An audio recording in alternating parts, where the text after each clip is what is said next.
Bismillahirrahmanirrahim. Assalamualaikum warahmatullahi wabarakatuh.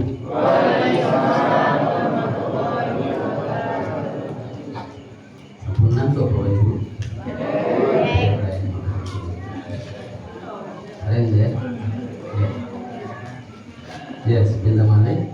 Assalamualaikum warahmatullahi wabarakatuh.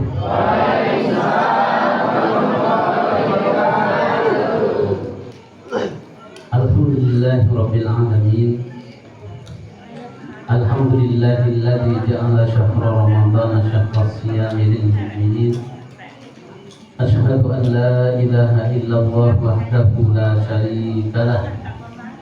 Wa asyhadu anna Muhammadan abduhu wa rasuluh.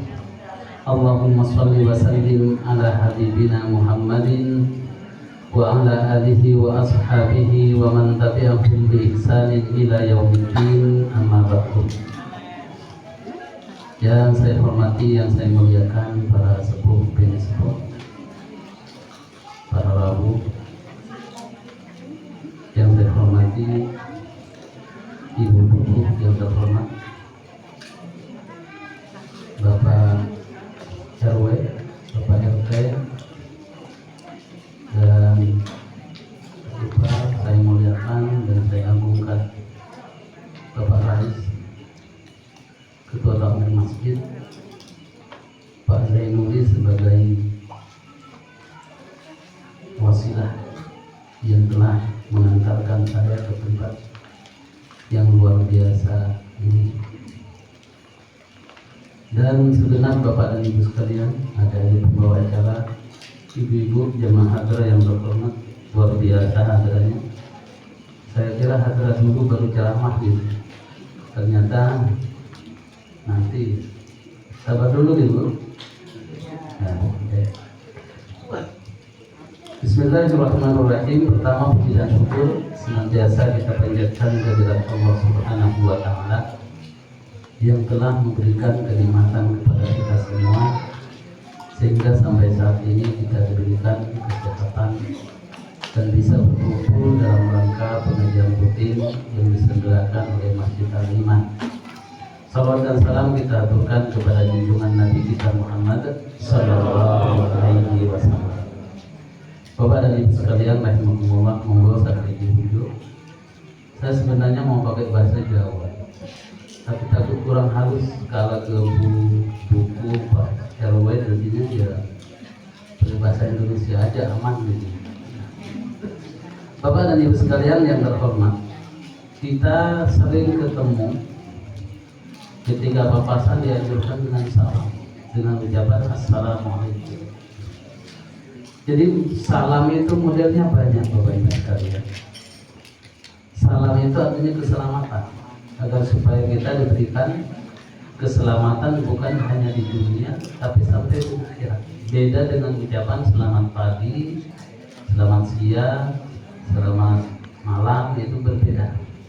Tapi kalau salam itu mulai di dunia sampai akhirat. Tapi ada juga macam-macam salam. Ada salam itu dianjurkan diucapkan dan wajib dijawab. Seperti saya ini mengucapkan salam, hukumnya sunnah. Bapak Ibu sekalian harus menjawab, ya tak? Tapi ada salam hukumnya wajib, tapi nggak boleh dijawab. Seperti salamnya orang salat. Assalamualaikum, kemudian nggak boleh makmum waalaikumsalam warahmatullahi wabarakatuh. Itu ya. Tapi ada juga salam yang sunnah hukumnya dan tidak boleh menunggu jawaban dari yang disalami, yaitu salamnya orang nyadran. Jadi ke kuburan itu kita assalamualaikum ya ahla kubur minal muslimin wal muslimat wa inna insyaallah bi qudratikum. Itu jangan nunggu-nunggu jawaban dari mereka. Jadi salam. Itu makanya sebab itu Bapak dan Ibu sekalian, nanti besok acaranya ke kuburan, berarti dianjurkan kita sebelum nyampe mengucapkanlah dulu dengan ucapan assalamualaikum ya ahlal kubur atau ya ahlal diyar, monggo apa istilahnya. dan tidak usah menunggu-nunggu jawaban dari mereka. Itu udah cukup, salam itu udah cukup. Itu menunjukkan bahwasanya kita ngirim doa kepada mereka itu nyampe. Karena ada yang sebagian mau doa kok tidak nyampe. Apa gunanya kita dianjurkan oleh Nabi untuk salam kepada mayit? Itu menunjukkan bahwa mayit itu mendapatkan apa yang kita kirim doa itu nyampe. Nah, itu ya pertama. Kemudian tema sekarang ini adalah bagaimana mempersiapkan bulan Ramadan. Apa saja yang harus kita persiapkan sebelum masuk bulan Ramadan. Kalau kita melihat sejarah Bapak Ibu sekalian, sekarang sebagaimana disampaikan oleh Pak Dukuh, kaum tadi, bahwa sekarang itu adalah bulan Sya'ban. Kira-kira bulan Sya'ban ini bulan urutan ke pinten Ibu Bapak? Pikir ya. Ini Agustus pinten? 8 langsung. Tapi ketika Sya'ban, waduh, tapi semua masih mikir gitu nah. Itu perlu kita juga paham. Ya. Jadi bulan Sya'ban itu adalah bulan ke-8, kemudian nanti bulan Ramadan bulan ke-9. Maka dalam sejarah dulu sebelum masuk Islam, belum adanya Islam, bulan-bulan ini sudah ada. Bulan ada. Hanya saja urutan menjadi satu Muharram kemudian yang seterusnya itu pada pemerintahan sahabat. Tapi nama bulan itu sudah Allah berfirman, Inna iddatash syuhuri indallahi na'asyara syahran fi kitabillah yauma khalaqas samawati wal arda minha arba'atun. Jadi dalam hitungan setahun itu ada 12 bulan. Dari 12 bulan itu ada namanya bulan haram. Itu kan berarti sebelum Islam ada 12 bulan itu sudah ada. Hanya saja urutannya setelah Nabi wafat. Lalu kemudian banyak sahabat itu mereka mendapatkan surat dari Romawi. Dari Romawi itu ada tanda tangannya dan ada tanggal Romawinya bawah. Tapi kalau Islam belum dapat kayak gitu kan. Akhirnya bingung bagaimana untuk menandakan mana surat baru, mana surat lama. Akhirnya muncullah usulan kepada Umar bin Khattab agar membentuk bulan Islam.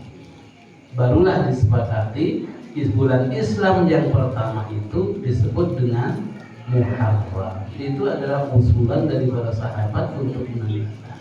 Sehingga kalau kita ke Arab, ke Mekah, itu yang dipaparkan di ini bukan ini apa ini? Nah ini kan apa Maret ya? Di sana nggak Maret, berarti Sya'ban gitu. Itu di Maret kedua Bapak Ibu sekalian, itu sebagai pengantar bagaimana Sya'ban itu. Kemudian Sya'ban itu sendiri kalau zaman dulu adalah waktu bagaimana kaum-kaum yang ada itu mereka mempersiapkan yang mana sebulan lagi itu akan menghadapi kaum yang disebut dengan Ramadan. Ramadan itu terik matahari. Jadi terik matahari kan berarti harus mempersiapkan bulan-bulan sebelumnya, yaitu bulan Sya'ban. Jadi mereka pada mencari tumbuh-tumbuhan, minuman dan lain sebagainya, karena sebentar lagi akan memasuki bulan di mana pada bulan itu terik matahari itu sangat panas. Sehingga disebut dengan Ramadan. Ramadan itu artinya panas, membakar. Kemudian dimaknai oleh para ulama, kenapa Ramadan itu disebut dengan Ramadan? Karena orang yang berpuasa di bulan Ramadan itu dosa-dosanya dipanasin, berarti dihapuskan. Sehingga disebut dengan Ramadan. Itu ceritanya. Sehingga dengan adanya Ramadan itulah yang tadinya kita belum mempersiapkan, maka pada bulan Sya'ban itulah persiapkan bagaimana karena akan menghadapi adanya musim panas. Yang musim panas itu dia dibutuhkan adanya adem-adem, air dan itu, sehingga bulan Ramadan itulah awalnya sebelum menjadi bulan yang di situ kita diwajibkan puasa. Tapi sebelumnya sudah mulai dipersiapkan oleh mereka zaman jahiliyah dulu, bahwa nanti akan masuk bulan yang sangat panas, saya segera mempersiapkan. Nah sekarang sudah tradisi Islam sudah masuk, maka mempersiapkannya bukan hanya materi saja, akan tetapi yang harus kita persiapkan bagaimana imaterial pun juga harus kita persiapkan. Inilah yang akan dibahas kurang lebih 10 menit. Cukup Bu? Bapak? Belum?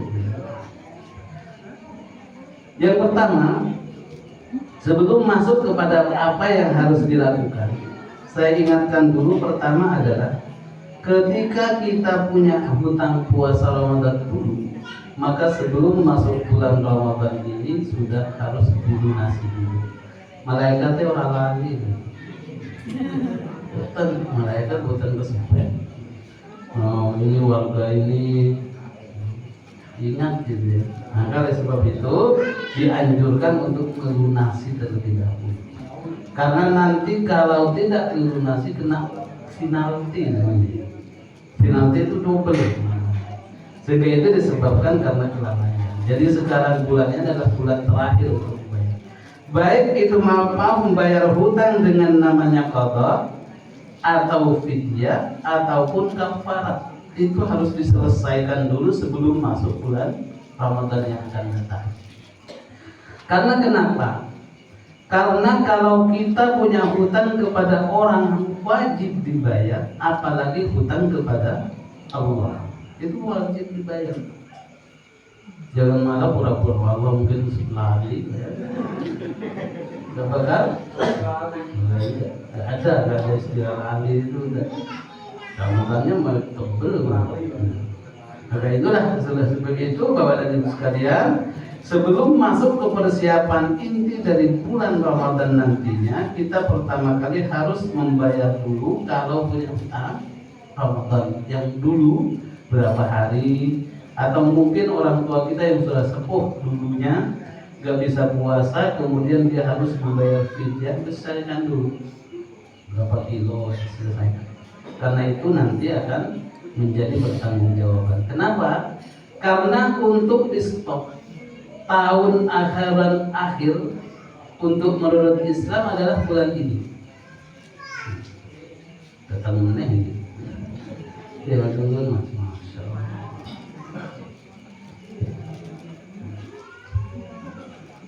Ya betul. Ya. Jadi bulan Ramadan nantinya yang akan kita hadapi ini. Jadi sebelum kita masuk ke bulan Ramadan mungkin kita punya hutang, baik itu qadha itu berarti meninggalkan puasa dibayar dengan puasa, disebut dengan qadha. Tapi ada meninggalkan puasa dibayar dengan fidyah, namanya fidyah.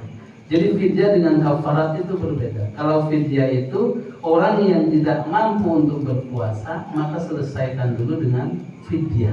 Seperti orang tua yang sudah sepuh, sakit yang berkepanjangan, itu gak bisa puasa. Kemudian ada juga orang tua yang maaf sakit pada puasa dulu, kemudian maaf meninggal. Maka anaknya, putranya itu harus membayarkannya. Karena di sana masih ditunggu, nanti dia nuni katanya gitu. Maka itu masih ditunggu oleh beliau. Maka itu kemudian ada namanya kafarat. Kafarat itu maaf adalah orang yang meninggalkan puasa. Pertama karena maaf ya, suami istri berhubungan. Suami istri aja berhubungan kemudian harus kafarat, apalagi yang bukan suami istri, naudzubillah gitu. Itu kafarat namanya. Kafarat itu tuh apa? 2 bulan berturut-turut berpuasa. Matang juga kayaknya. Kalau gak mampu 2 bulan berturut-turut, maka harus memerdekakan budak. Kalau tidak mampu memerdekakan budak, memberi makan kepada 60 orang miskin. Coba, RT berarti dimakan kabeh. Berarti dia kalau itu sehari juga meninggalkan, ada sebut dengan kita melakukan puasa tetapi melakukan hal yang dilarang oleh Allah. Maka itulah yang harus diselesaikan dulu sebelum masuk bulan Ramadan yang akan kita masuk kepada pembahasan. Kemudian persiapan apa saja yang harus kita persiapkan selaku umat muslim untuk menghadapi bulan Ramadan. Diibaratkan bulan Ramadan itu kalau orang ahli sufi mengatakan itu adalah tamu yang agung. Sehingga orang sufi itu ketika menjelang Ramadan begini gembiranya luar biasa. Itu senang. Tetapi ketika sudah masuk Quran 25 ke atas itu mereka banyak yang menangis. Bukan menangis karena apa, tapi karena mau berpisah dengan bulan yang mulia. Diibaratkan kita mau ketamuan presiden. Di rumah kita tentu kan buat sebaik mungkin. Yang tadinya catnya roto gelap dipadangi dan seterusnya. Itu baru presiden. Lalu bagaimana kalau kita menghadapi sesuatu yang itu bukan hanya untuk dunia, tetapi sampai akhirat? Tentu persiapannya harus lebih matang. Makanya di beberapa desa menjelang bulan Ramadan itu adalah membersih-bersih kampung. Di sini ya juga masjid dan lain-lain juga. Kulit juga rumah itu dalam rangka menghormati bagaimana nanti ketika dalam bulan Ramadan itu sejuk, itu yang harus kita lihat. Jadi langkah pertama menghadapi bulan Ramadan, apa yang harus kita lakukan? Pertama, hendaknya kita selaku umat muslim berdoa kepada Allah Subhanahu wa taala agar dipertemukan dengan Ramadan. Berdoa dulu. Sehingga doa yang dianjurkan oleh Nabi, Allahumma sallimni di Ramadan wa sallim Ramadan di wa sallimhu minni mutaqabbal.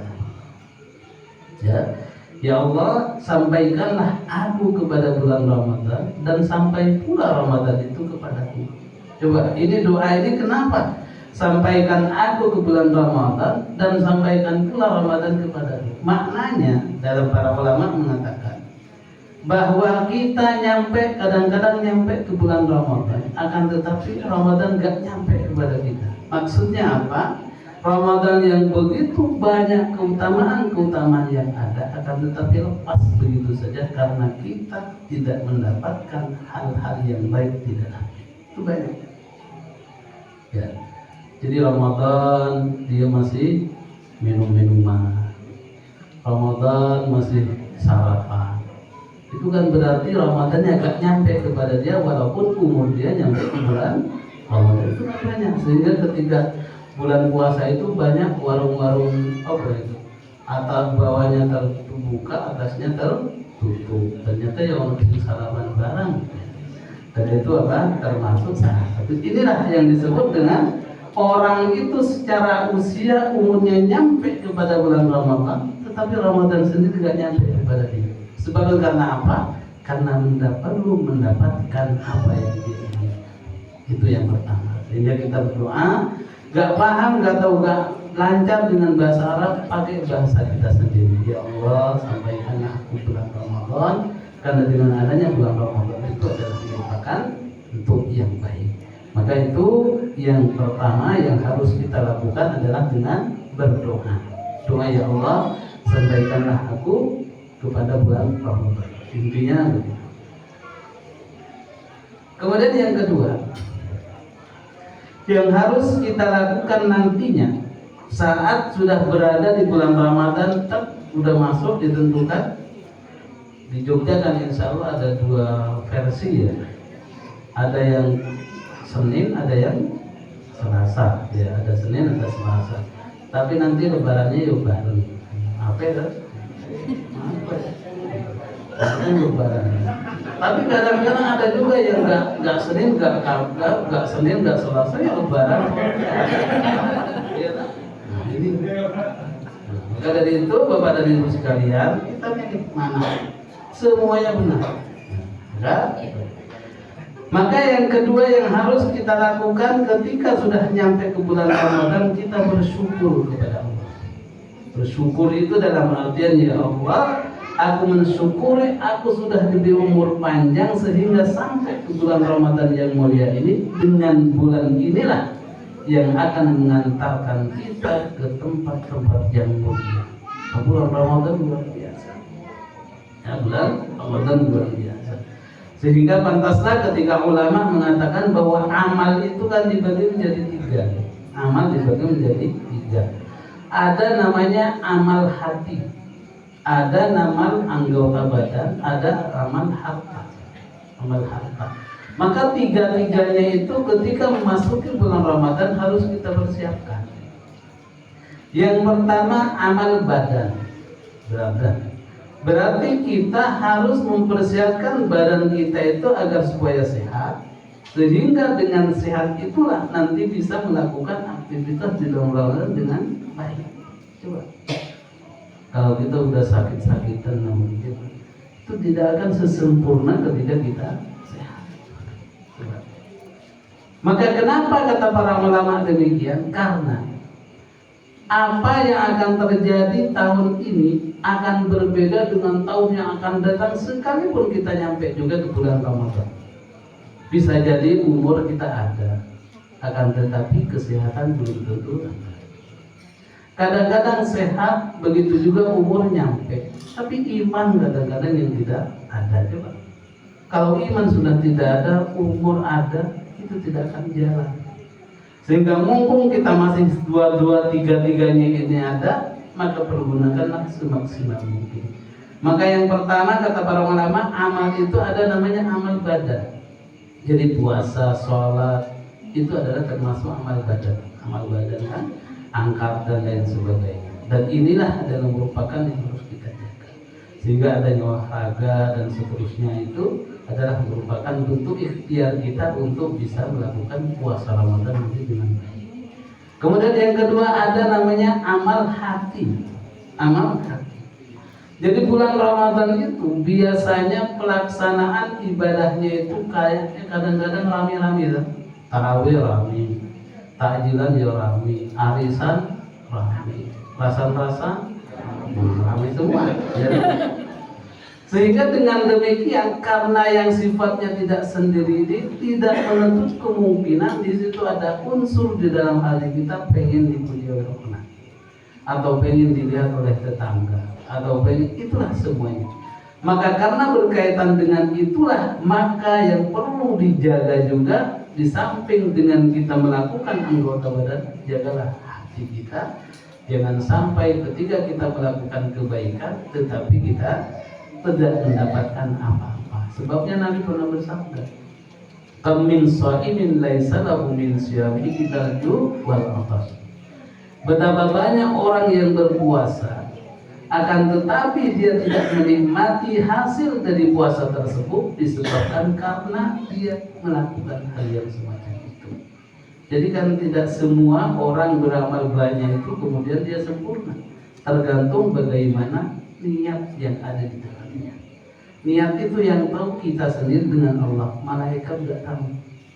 Malaikat itu tugasnya yang menyatet. Puasa wes catat siji. Mau ria mau lamu terserah, itu masalah ria dan lain sebagainya Allah yang mengatur. Maka dengan demikian untuk kesempurnaan bulan Ramadan yang akan datang ini bukan hanya fisik yang kita sehatkan, akan tetapi hati juga harus kita sehatkan.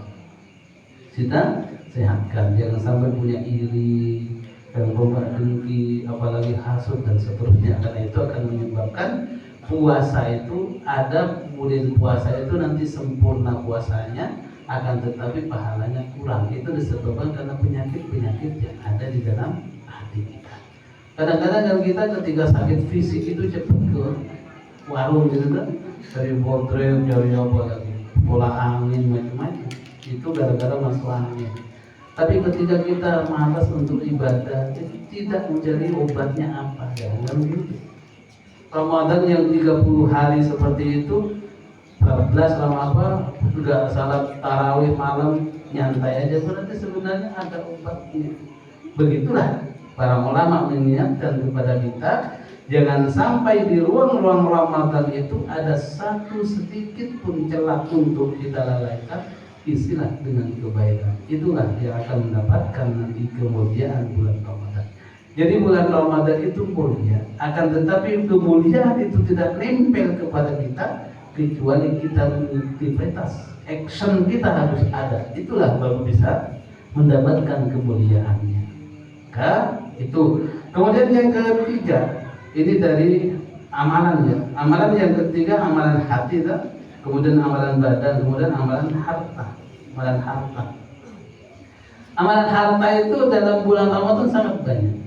Maka ada namanya takjilan. Kalau di belajar itu takjilan, ya. Kalau di yang ringan yang monggo sama yang takjilan. Coba takjil seumpama setiap satu masjid itu 100 orang. Kita memberikan 100 orang ada minum dan lain sebagainya. Satu kali kita memberikan kepada orang yang berpuasa berapa kita mendapatkannya. Sehingga kalau di Mesir, saya pernah di Mesir 7 tahun, jadi pernah gratisan terus kalau pas Ramadan. Karena apa? Di sana itu ada kecenderungan ketika Ramadan itu ada namanya Maidatul Rahmah. Maidatul Rahmah, hidangan untuk Allah. Apa maksudnya? Hidangan untuk orang yang berpuasa karena Allah. Dari manapun dia datang. Jadi semuanya orang yang mau makan apa di situ siapkan. Itu dalam artian apa? Karena mengetahui keutamaan bulan Ramadan itu bahwa adanya harta yang dititipkan oleh Allah kepada kita, salah satu cara pengeluaran yang baik memberikan kita orang-orang yang berpuasa, baik itu makan, minum dan lain sebagainya. Itu kan luar biasa. Janji Nabi Shallallahu Alaihi Wasallam, "Man fattara sha'iman falahu ajru sha'imin wa la yanqusu min ujurihi syai'a." Jadi orang yang memberikan makan kepada orang yang berpuasa, maka sesungguhnya dia adalah mendapatkan pahala sebagaimana orang itu berpuasa. Yang dimaksud dengan makan ya sama minumnya, ya teh, ya kolak, barang ya semuanya itu termasuk memberikan. Maka itulah Bapak dan Ibu sekalian rahimakumullah, apa harta dibutuhkan untuk memberikan. Kemudian berikutnya juga harta pada bulan Ramadan, infak, sedekah, itu sangat luar biasa. Di mana kata Nabi Shallallahu Alaihi Wasallam, khairus sadaqati sadaqatun fi Ramadan. Sesungguhnya sedekah yang paling baik, yang paling utama adalah sedekah di bulan Ramadan. Oleh sebab itulah kita mau masuk bulan Ramadan yang dipersiapkan bukan hanya biasa, bukan hanya hati, akan tetapi harta juga kita persiapkan. Artinya udah nilainya setengah 1 bulan itu berarti ke masjid 30 hari. Kalau masjid ke masjidnya subuh, maghrib, isya berarti mempersiapkan lah itu. Ini ada kotak begini, itu jangan sampai hanya senyum aja gitu. Jadi betul istilah itu memang betul. Kenapa kotak infak bukan kotak sedekah gitu kan? Tulisannya Pak, itu kotak infak bukan kotak sedekah. Karena kalau sedekah itu lebih jembar, lebih umum. Karena sedekah itu bukan hanya materi saja tapi senyum juga sedekah. Oleh sebab itu kalau seandainya ditulis dengan kotak sedekah itu banyak yang senyum lewat. Tapi saya infak, kalau infak bentuknya pasti materi. Ya itu luar biasa. Maka itulah Bapak dan Ibu sekalian, oleh sebab itu persiapkanlah dalam diri kita dan keluarga itu, ini mau bulan Ramadan. Kita gajinya setiap bulan berapa, sisihkanlah untuk sebulan itu. Jangan sampai kita kosong dalam memberikan kepada orang yang miskin, orang yang berpuasa. Tidak harus setiap hari banyak, cukup kita memberikan beberapa orang itu sudah luar biasa. Maka berikanlah apa yang kita miliki. Mungkin masih orang di mana, kita kantornya di mana, kemudian di situ ada orang yang kelihatannya dia itu jauh dari orang tuanya, kita berikan mungkin sekali, 2 kali, itu luar biasa. Itu berapa? Tentu dia akan berdoa. Doanya orang yang berpuasa itu tidak akan pernah ada ditolak. Itulah yang kita harapkan. Boleh jadi kita berdoa sendiri. Kadang-kadang kan didoakan oleh orang, kadang-kadang enggak.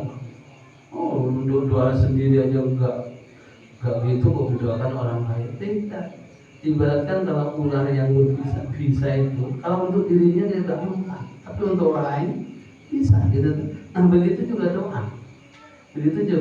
Jadi kepada orang lain itulah yang paling nanti. Maka itulah Bapak dan Ibu sekalian rahimakumullah, persiapkan di dalam diri kita itu adalah kesehatan sebagai penunjang untuk kita beribadah. Kemudian hati agar supaya kita mengerem, jangan sampai ada unsur riya dan seterusnya. Tapi ada juga unsur harta, yang itulah yang nantinya juga akan memberikan. Sehingga kadang-kadang kita ditemukan dengan permasalahan, harta itu gak akan dibawa mati, katanya gitu. Sering dengar. Sebenarnya bukan. Harta itu malah bisa dibawa mati kalau kita memanfaatkannya dengan baik, kan gitu. Sehingga pertanyaan ketika nanti di alam mahsyar sebelum kita bergerak ke sini dan kemana, maka ditanya dulu 4 perkara. Salah satu dari 4 perkara itu, kalau umurnya itu ditanya masa mudanya kemana, ilmunya digunakan untuk apa. Yang keempat ditanyakan hartanya. Aina intabasahu wa fima anfaqtahu. Di mana engkau dapatkan, di mana engkau belanjakan. Itu ditanya dua-duanya. Jadi dengan adanya bulan Ramadan, siapkan kita untuk takjilan berapa, siapkan untuk makan sahur orang berapa. Jadi antara memberi buka puasa dengan sahur itu sama. Kadang-kadang kan hadisnya kan untuk berbuka, katanya gitu kan. Man fattara sa'iman, barang siapa yang memberi buka, bukan memberi sahur, kan gitu kan. Tapi terjemahan dalam hal ini adalah memberi makan bagi orang yang berpuasa, baik itu berbuka ataupun dia sahur. Sehingga kalau di Masjid Sleman itu, di Masjid apa? Masjid Agung Sleman itu bukan hanya bukanya, tapi sahurnya juga. Begitu juga di Jogjakarta dan beberapa masjid di Yogyakarta itu sangat antusias sekali untuk memberikan yang namanya pemberian buka dan sahur. Itu pahalanya sama-sama besarnya. Itu Bapak dan Ibu sekalian rahimahumullah yang harus kita berikan. Kemudian masuk kepada yang tadi. Pertama yang mempersiapkan doa, kemudian bersyukur, kemudian yang berikutnya adalah yang harus kita tanamkan juga membekali diri kita dengan ilmu-ilmu yang mengandung keutamaan. Ilmu itu memang berbeda dengan orang yang tidak berilmu walaupun perilakunya sama. Itu maaf contoh. Kita melakukan salat malam. Satu tahu ilmunya, satu gak tahu. Maka yang lebih tinggi pahalanya yang tahu. Karena dia mengerjakan apa yang dia lakukan itu dengan ilmu. Sementara ini pokoknya. Nah, pokoknya itu gak banter. Pokoknya salat minggu-minggu. Sehingga dalam satu riwayat dikatakan, ini contoh besar, bahwa orang berilmu tentang sesuatu itu lebih utama daripada yang berilmu. Pada suatu hari Nabi Shallallahu Alaihi Wasallam ketika mau ke masjid, melihat di pintu masjid itu setan. Jadi setan itu kepada Nabi tidak sembunyi seperti kita. Kalau kita tidak lihat, tapi Nabi lihat. Setan itu mau menggoda, ada di dalam masjid 2 orang, satunya salat, satunya tidur. Hadis. Kemudian setelah Nabi dekati, setan kok keras itu masuk ngopo? Takut aku katanya. Setan itu jujur nih. Takut aku. Kenapa takut? Rencana aku itu mau masuk sono, mau menggoda orang yang salat. Tapi di sampingnya itu ada orang yang punya ilmu. Terus ditanya lagi, kenapa engkau lebih takut kepada orang yang tidur daripada orang yang salat? Maka dia menjawab, sesungguhnya orang yang salat itu dia walaupun salat tapi gak punya ilmu. Sementara yang di sampingnya itu dia walaupun tidur dia berilmu. Sehingga tidurnya itu tidak ada moro aja, akan tetapi dia berdoa dulu, membaca ayat kursi, membaca qul huwallahu ahad, al-falaq, an-nas. Sehingga nanti kalau aku mendekati kebakar aku katanya. Sementara yang salat itu dia nggak ngerti apa-apa, makanya gampang saya goda. Ternyata itulah bentuknya. Luar biasa. Maka oleh sebab itu mengetahui tentang puasa Ramadan itu lebih utama daripada kita tidak mengetahui sama-sama melakukan ibadah. Sehingga yang melakukan kalau ada pengajian tentang masalah fikih puasa, fikih zakat, itu kita ikuti. Karena itu adalah akan menunjang kesempurnaan dalam pahala kita. Kemudian berikutnya, sebelum kita masuk ke bulan Ramadan, hendaknya kita bertaubat kepada Allah Subhanahu wa Ta'ala dan minta maaf kepada orang yang mungkin pernah kita sakiti atau kita salah kepadanya. Termasuk berarti yang paling banyak itu suami istri kepada suami. Makanya segala suaminya minta maaf ibu. Begitu juga ibunya kadang-kadang kan, Bu, buat kopi. Jawabannya kadang-kadang enggak. Tapi sekarang jawabannya kopi itu. Nah ini nih, yang semacam ini terus enggak. Begitu juga si bapak. Kadang-kadang bapaknya juga pamit pada ibu, bu, aku pamit. Mau kemana? Keluar bentar ngopi. Bukan ngopi tapi mau pulang kemana-mana. Berarti kan itu harus minta maaf juga. Jadi tidak ada namanya manusia itu wajib yang istri harus minta maaf kepada suami, yang suami enggak, ya enggak. Yang pokoknya yang salah, yang benar, itulah yang paling utama. Pernah kan? Dalam kisah bagaimana Umar itu khalifah kedua. Umar itu pernah di dalam rumahnya diseneni oleh bojone. Coba, padahal Amirul Mukminin, presiden gitu. Pada saat itu ini, kemudian ada sahabat lain itu mau curhat juga kepada Umar, diseneni kalau bojone. Coba. Ini yang mau lapor kepada Umar ini gara-gara diseneni istrinya. Wah, Umar terus katanya gitu. Mau lapor aja gimana solusinya pada Umar. Setelah nyampe di Umar kan dulu nggak gedung kayak gini tuh, jadi kelihatan Umar itu bagaimana. Ternyata dilihat dari jauh, Umar juga diem di sana ini. Coba, rencana mau berarti nasibnya kotor. Akhirnya ditihat di belakang. Akhirnya udah kadung, dengerin, ternyata Umar itu sudah diputus, iya, udah mau balik aja. Setelah mau kembali dia dipanggil oleh Umar, sini, apa yang kau gak jadi? Kemudian baru dia mengatakan, sesungguhnya aku mau curhat juga. Masalah apa? Aku sering diseneni kalau bojone, makanya mau lapor ke mana solusinya. Tapi ternyata terlihat jenengan juga diseneni, aku rasa itu katanya. Itu Pak. Akhirnya apa kata Umar? Tapi beda kan, posisiku dengan kalian beda. Ketika kalian tangkap diseneni bojone minggat, sementara aku diem aja kata Umar. Aku itu udah dari tadi diem aja, gak nyambut ke orang. Jadi biarlah dia itu ngelihat dulu ya wajar, masa atus dewe atus sana macam-macam ya wajar. Nyuci dulu kan belum ada mesin cuci.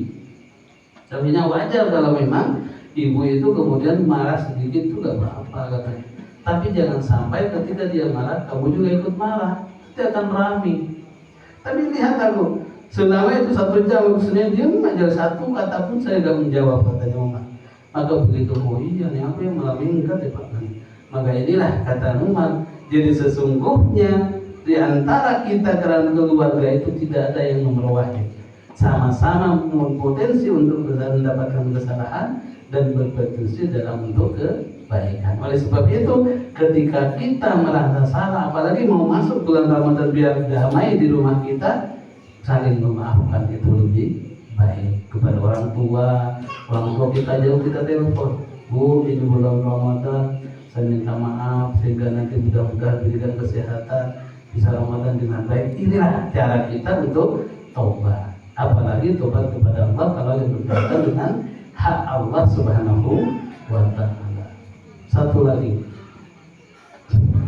Kemudian yang terakhir yang harus kita persiapkan Bapak dan Ibu sekalian adalah kita dengan bulan Ramadan yang ada itu harus bahagia, jangan malah sedih. Sedih ya bulan Ramadan kok sedih, gak makan meneh dan itu kan. Tapi yang kita bahagia, sehingga di dalam hadis diriwayatkan juga man fariha bi dukhuli Ramadan. Sesungguhnya orang yang dia bahagia dengan adanya masuk bulan Ramadan, maka sesungguhnya orang itu adalah orang yang mulia. Dalam satu hadis juga diriwayatkan bahwa Nabi pernah ketika beliau itu naik mimbar, kemudian beliau mengatakan amin, amin sampai 3 kali. Jadi amin itu walaupun ini bukan calon nomor itu benar gitu. Udah selesai itu. Udah lewat dah. Ini amin, amin tenanan nih. Jadi ketika amin 3 kali itu kemudian para sahabat kaget. Ini ada apa Nabi? Gak ada hujan, gak ada petir, kok mengucapkan amin 3 kali. Ya kan? Setelah nyampe turun dari mimbar ditanya. Dari Nabi, kenapa engkau ma'aman itu kan? Apakah yang menyebabkan engkau itu mengucapkan amin sampai 3 kali? Maka Nabi mengatakan, sesungguhnya tadi malaikat Jibril datang menemuiku menyebutkan 3 hal. 3 hal itulah aku mengimami 3 kali. Apa yang pertama? Sungguh merugilah orang. Ya, ini yang pertama. Sungguh merugilah, atau dalam kalimat bahasa Arab sungguh celaka orang yang dia umurnya disampaikan ke bulan Ramadan, akan tetapi keluar dari bulan Ramadan dosanya masih utuh. Nah ini merugi kan? Nah itu kan seperti yang pertama tadi pengantar, Ramadan itu pembakar. Artinya orang yang masuk bulan Ramadan dosa-dosanya dibakar, dihanguskan. Kok ini orang diberi ilmu, orang diberi umur, masuk ke bulan Ramadan, akan tetapi tidak mendapatkan ampunan Allah, keluar dari bulan Ramadan masih utuh dosanya. Itu sungguh merugi, artinya menyia-nyiakan Ramadan. Kemudian yang kedua, sungguh merugilah dan binasalah orang yang dia masih mempunyai kesempatan bertemu dengan kedua orang tuanya atau salah satunya, tetapi tidak menyebabkannya dia masuk surga. Artinya melawan, tidak berbakti kepada kedua orang tua. Makanya kalau kita ada orang tua, mari kita berbakti dengan baik. Kemudian yang ketiga kata Nabi, biasa dan binasalah orang yang ketika namaku disebut, tetapi orang yang mendengar itu tidak menyebutkan Allahumma sholli ala Muhammad, artinya tidak bersalawat. Maka inilah yang diaminkan oleh Nabi SAW. Celaka orang yang umurnya nyampe bulan Ramadan tapi tidak ada manfaatnya. Kemudian juga celaka orang yang ketemu dengan orang tuanya tapi tidak mendapatkan ampunan Allah darinya, sebabkan dia masuk surga. Kemudian juga orang itu celaka ketika disebut Nabi Muhammad tapi dia tidak bersalawat kepada beliau. Kemudian saya tutup dengan satu kisah yang berkaitan dengan bagaimana orang yang suka memberikan kepada orang lain dengan sedikit hartanya. Di Mesir ada seorang profesor, yang mana profesor ini adalah sangat mempunyai penyakit yang sudah divonis oleh dokter, dia harus operasi. Kalau kasarannya kita itu udah, Pak Profesor, enak-enaklah makan tidur karena sebentar lagi malaikat maut akan nyampe katanya. Karena penyakitnya udah lengkap gitu. Sehingga di check up biasanya kalau dari Indonesia kan, kalau nggak mampu dokter Indonesia ke Singapura, kalau di Mesir itu ke Amerika gitu ya. Hanya nyampe di Amerika kan dokternya, udah kamu pulang aja baik-baik. Kemudian bulan depan itu datang ke sini akan dioperasi semuanya, pasti. Udah sampai di Mesir, dia pikir mau dioperasi kemudian nanti dan lain sebagainya. Sudah ingat kepada pesan Nabi SAW, da'u amradakum bis-shadaqah, obatilah sakitnya itu dengan bersedekah. Akhirnya pendek ceritanya, dia jalan-jalan ke pasar sayur daging. Kemudian di tengah pasar itu ternyata ada orang ibu-ibu dan dia menunggu buangan dari kedua daging itu. Ketika bekas-bekasnya itu kan dibuang, diambil, dimasukkan ke karetnya. Kemudian dikata oleh para profesor, ibu, kenapa engkau melakukan seperti itu? Dia mengatakan, sesungguhnya aku punya anak 3 dan 3-tiganya itu sudah gede-gede, tapi sekalipun tidak pernah makan daging. Maka oleh sebab itu saya sebagai ibunya walaupun tidak punya, dengan cara seperti inilah aku tidak nyolong dan tidak akan tetapi menunggu bagaimana dia buatkan kemudian saya manfaatkan. Kemudian orang berpuasa mengatakan, ya Bu, mulai saat ini ibu akan saya tanggung 2 bulan ke depan itu sudah akan saya beli setiap hari.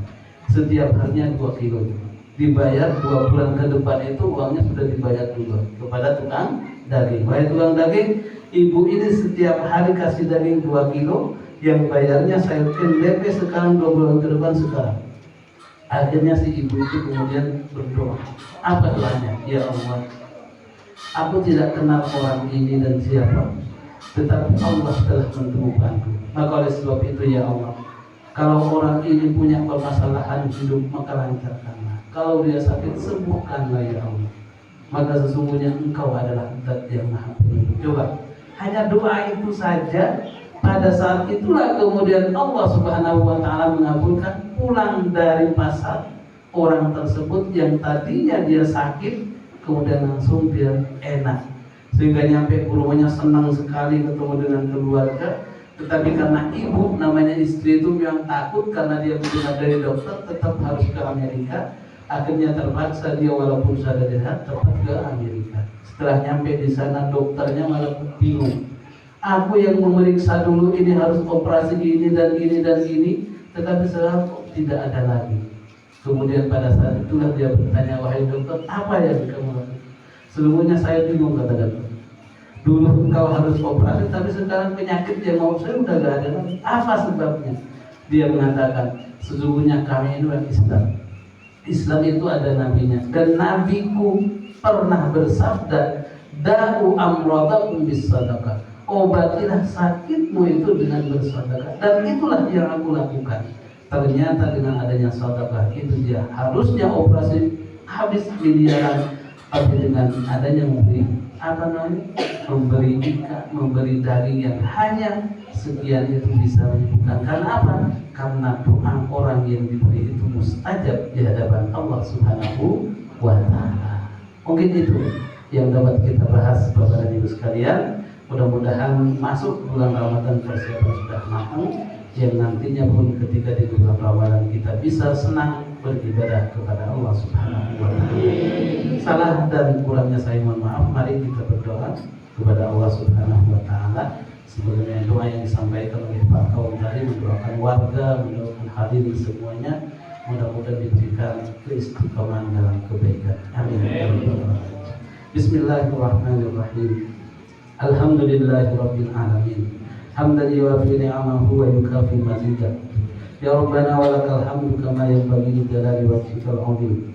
Allahumma aslih lana dinana alladhi huwa ismatu amrina, wa aslih lana dunyana allati fiha ma'ashuna, wa aslih lana akhiratana allati ilayha ma'aduna, waj'alil hayata ziyadatan lana fi kulli khair, waj'alil mauta rahatan lana min kulli syarr. Allahumma ighfir lana wa li walidayna warhamhuma kama rabbayana shighara. Rabbana hab lana min azwajina wa dhurriyyatina qurrata a'yun waj'alna lil muttaqina imama. Allahumma sallimna li Ramadan wa sallimna Ramadan lana. Allahumma sallimna li Ramadan wa sallim alaina Ramadan. Ya Allah, ya Rabb kami, dengan segala pengharapan dan kelemahan diri kami, ya Allah, di tempat yang mulia ini berikanlah ampunanmu kepada kami yang hadir majlis ini, ya Allah. Engkau maha mengetahui bahwa engkau kami mempunyai kedua orang tua, maka ampunilah dosa kami, ampunilah dosa kedua orang tua kami. Berilah kami kesehatan suami dan istri kami, ya Allah, dan begitu juga anak-anak kami yang sangat menyenangkan diri kami. Jadikanlah mereka anak dan cucu kami menjadi anak yang soleh dan soleha, taat kepadamu dan berbakti kepada kedua orang tua. Ya Allah, jadikanlah masjid yang mulia ini sebagai tempat yang baik, ya Allah, sehingga kami bisa istiqamah dalam melakukan ibadah di dalamnya. Dan jadikanlah orang-orang yang menjadi pengurusnya semuanya diberikan kesehatan oleh Allah Subhanahu wa Ta'ala. Ya Allah, Rabbana atina fid dunya hasanah wa fil akhirati hasanah wa qina adzabannar. Subhana rabbika rabbil izzati amma yasifun wa salamun alal mursalin walhamdulillahi rabbil alamin. Terima kasih dan mohon maaf pada Pak Buku, Pak RW, Pak RT dan segenapnya, Ketua Masjid, begitu juga segenap Bapak Ibu sekalian. Mudah-mudahan yang sedikit menambah keimanan kita dan juga menambah tali silaturahim antara kita. Amin ya rabbal alamin. Turun ayat surat al-mustaqim. Wassalamualaikum warahmatullahi wabarakatuh.